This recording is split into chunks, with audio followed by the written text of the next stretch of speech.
Years DElEd part 1 new examination, যেটা session 2016-18 সেশনে D.El.Ed করছিল, তাদের পরীক্ষার প্রশ্নপত্র ম্যাথামেটিক্সের CPS 03।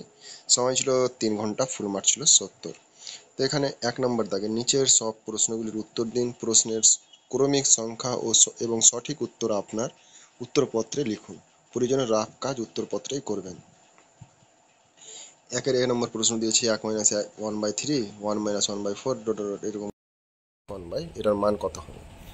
বি নম্বর প্রশ্ন 10 × 20 × 30 × 40 ডট ডট ডট 100 সংখ্যাগুলির গুণের শেষে কতগুলি শূন্য আসবে। সি নম্বরে দিয়েছে 4টা সংখ্যা দিয়েছে, এদের মধ্যে বৃহত্তম সংখ্যা কোনটা এটা খুঁজে বের করতে বলেছে। 5 নম্বর পরপর 5টি জোড় সংখ্যার সমষ্টি 90 হলে ক্ষুদ্রতম ও ক্ষুদ্রতম সংখ্যার যোগফল কত হবে। ই নম্বর এ এর 30%, বি এর 0.25, সি এর 1/5 অংশ, তাহলে এ বি সি এর অনুপাত কত। দুটি সংখ্যার যোগফল 40%, সংখ্যা দুটির বিয়োগফল 50% এর সমান।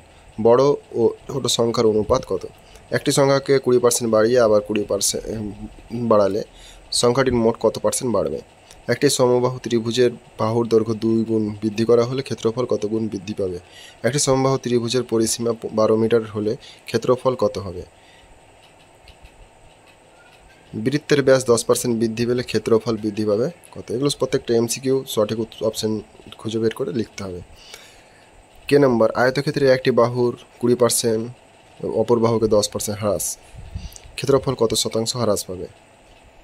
একটি বৃত্তাকার পার্কের পরিধি ও ব্যাসার্ধের পার্থক্য 37 মিটার, পার্কের ব্যাসার্ধ কত। একটি চতুস্থলকের কৌণিক বিন্দুর সংখ্যা x, প্রান্তরেখা y, তলের সংখ্যা z হলে x - y + z এর মান কত। দুটি শঙ্কুর আয়তনের অনুপাত 1:4, এদের ব্যাসের অনুপাত 4:5 হলে এদের উচ্চতার অনুপাত কত। একটি লম্ববৃত্তাকার শঙ্কুর বক্রতলের ক্ষেত্রফল ও তার ভূমির ক্ষেত্রফলের √10 গুণ শঙ্কুর উচ্চতা ও তার ভূমির ব্যাসের অনুপাত কত। একটি লম্ববৃত্তাকার চোঙের ভূমির ব্যাসার্ধ ও একটি গোলকের ব্যাসার্ধ পরস্পর সমান, তাদের ঘনফল ও সমান হলে চোঙের ভূমির ব্যাসার্ধ ও উচ্চতার অনুপাত কত। একটি ঘড়িতে 3:20 বাজে, ঘড়ির বিপরীতে রাখা আয়নার প্রতিবিম্বে কয়টা দেখা যাবে। একটি সংখ্যা ও তার অন্যান্যকের যোগফল 2 হলে ওই দুটির মানের পার্থক্য। একটি সংখ্যার 2/3 এবং 1/5 অংশের পার্থক্য 28 হলে সংখ্যাটি কত। দুটি বর্গক্ষেত্রের ক্ষেত্রফলের অনুপাত 9:4 হলে বর্গক্ষেত্রের কর্ণের অনুপাত কত হবে। 3:4 হবে। 2 নম্বর যে কোনো 10টি প্রশ্নের উত্তর দিন, প্রতিটি 25টি শব্দের মধ্যে 2 × 10 = 20। 2 এ নম্বর গণিতের দুটি প্রকৃতি উল্লেখ করুন। 2 বি নম্বর বার লেখ ও হিস্টোগ্রামের দুটি পার্থক্য লিখুন। 2 সি নম্বর কেন্দ্রীয় প্রবণতার পরিমাপগুলি কী কী। 2 ডি নম্বর নির্মিতিবাদের দুটি বৈশিষ্ট্য লিখুন। 2 ই নম্বর গণিতে সমস্যা সমাধান পদ্ধতি দুটি অসুবিধা সম্পর্কে লিখুন। 2 এফ নম্বর মূল্যায়ন এবং অ্যাসেসমেন্টের দুটি পার্থক্য লিখুন। 2 জি নম্বর নিয়মভিত্তিক মূল্যায়ন বলতে কী বোঝায়। 2 এইচ নম্বর গণিতে পিছিয়ে পড়া দুটি কারণ উল্লেখ করুন। 2 আই নম্বর সমবায় শিখুন কি। 2 জে নম্বর সক্রিয়তা ভিত্তিক পদ্ধতি দুটি গুরুত্ব সম্পর্কে লিখুন। 2 কে নম্বর চতুর্থাংশ চ্যুতি কি। 2 এল নম্বর অবরোহী চিন্তন কাকে বলে।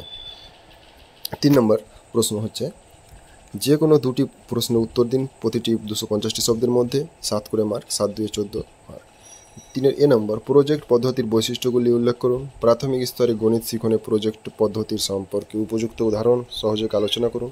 3 বি নম্বর শিক্ষাগত তথ্য পরিবেশনে বৃত্তীয় লেখর ব্যবহার সম্পর্কে উপযুক্ত উদাহরণ সহযোগ আলোচনা করুন। 3 সি নম্বর ব্যবহারিক ও শৃঙ্খলা মূল্যের নিরিখে গণিত শিখনের লক্ষ্য সম্পর্কে আলোচনা করুন। 4 এ নম্বর শিখন প্রদীপন নির্বাচন ও ব্যবহারের নীতি সম্পর্কে আলোচনা করুন। চোঙের সমতলের ক্ষেত্রফলের ধারণা দিতে ত্রিমাত্রিক প্রদীপনের ব্যবহার সম্পর্কে আলোচনা করুন। 4 বি নম্বর গণিত শিখনের ক্ষেত্রে ব্রুনার তত্ত্বটি আলোচনা করুন।